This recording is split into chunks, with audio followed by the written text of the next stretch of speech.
Trent Harris. Well, I mean, you got up here to Richmond like right at the end of last year. Does it feel like you're really really a squirrel now this time? Absolutely. Yeah, being breaking camp with Double A is always a pleasure, and being close to back to close to home is always awesome.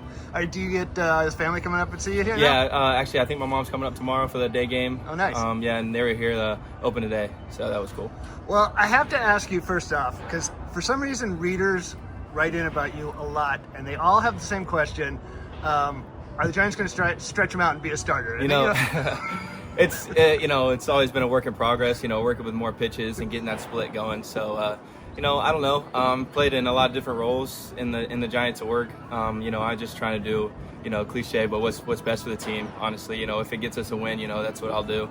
If whatever they need me to do, I'm gonna try to do in their best of my ability. And if that's a way for me to get to the big leagues is be a starter, then I'm not against it for sure. Do you have a preference? I mean, is there a part of the game you like best, or?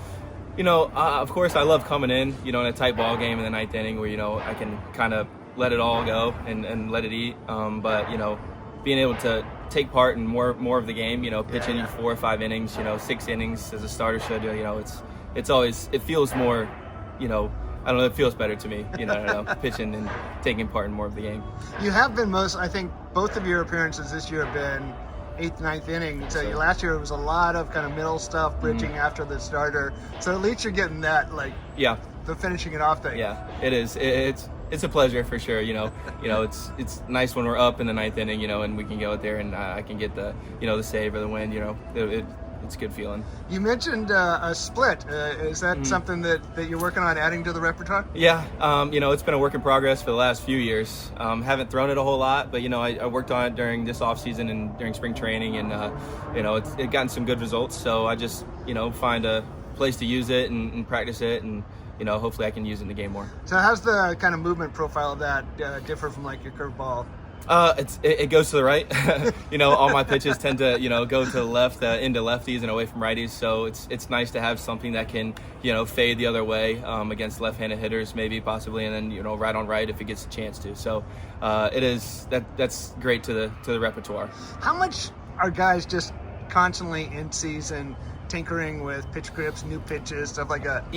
Nowadays with TrackMan and all the numbers and stuff, now you can see each pitch movement, and what works best with your repertoire and what doesn't. So, it's always tinkering with it, but, not trying to change too much, because you still got to go out there and just compete, and that's the main goal. When you're playing with something and you're down here in the bullpen, you got the readouts and you're looking at the movement profiles, what's the process of transitioning? You say, okay, I like the way this is moving. Transitioning that to the mound and, with all the having conviction in a competitive moment that entails. Absolutely.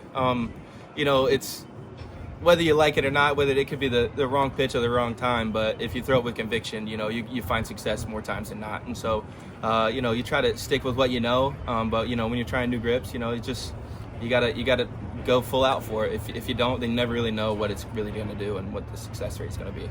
So this spring was a little different from you from last spring. For one, you had some success under your belt, some experience under the belt, maybe know what works and what you wanted to work on.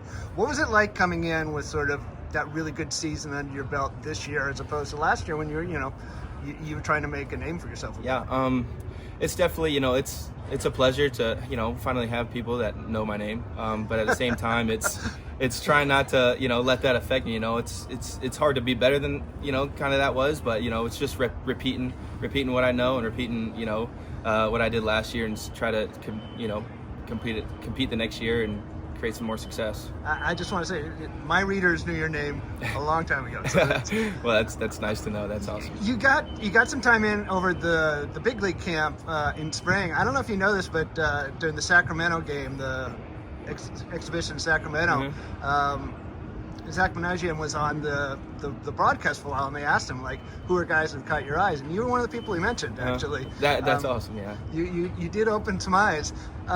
What's that experience like when you get called over from the minor league side and get to go be just in the dugout in the bullpen with the major leaguers? It's awesome.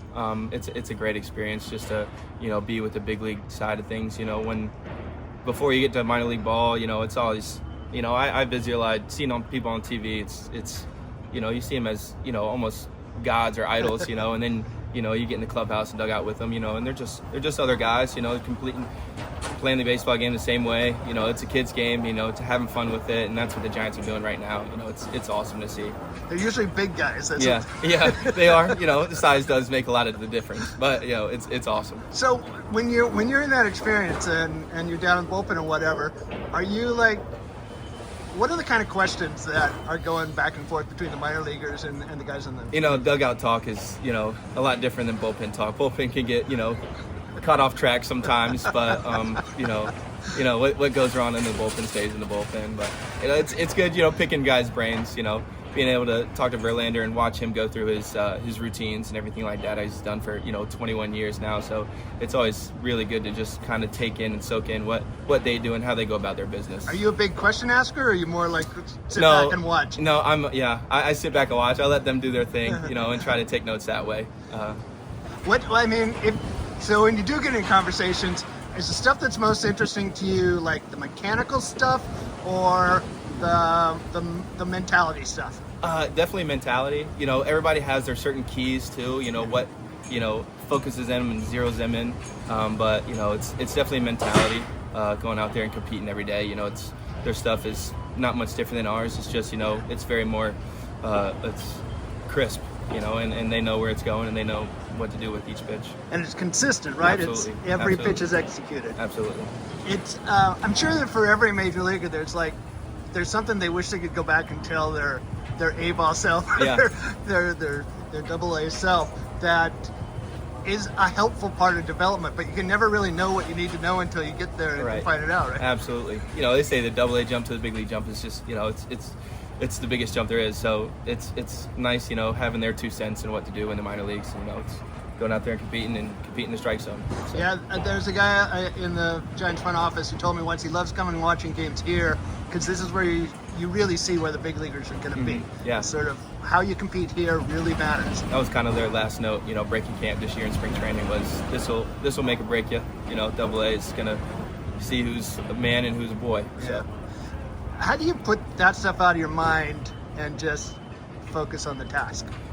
Stacking days, you know, doing the same thing every single day and building a routine. It is, you know, it's repetitive after a while, but once you do it every single day, it becomes, you know, part of you and second nature, and that gives you the right mindset to go out there and you're prepared and to go out there and compete. Well, I mean, it was really fun discovering you kind of last year, Sure. and the second act I think is going to be even better. I can't wait to see how it goes for you. Thank you, Rob. Good luck, man. It's awesome.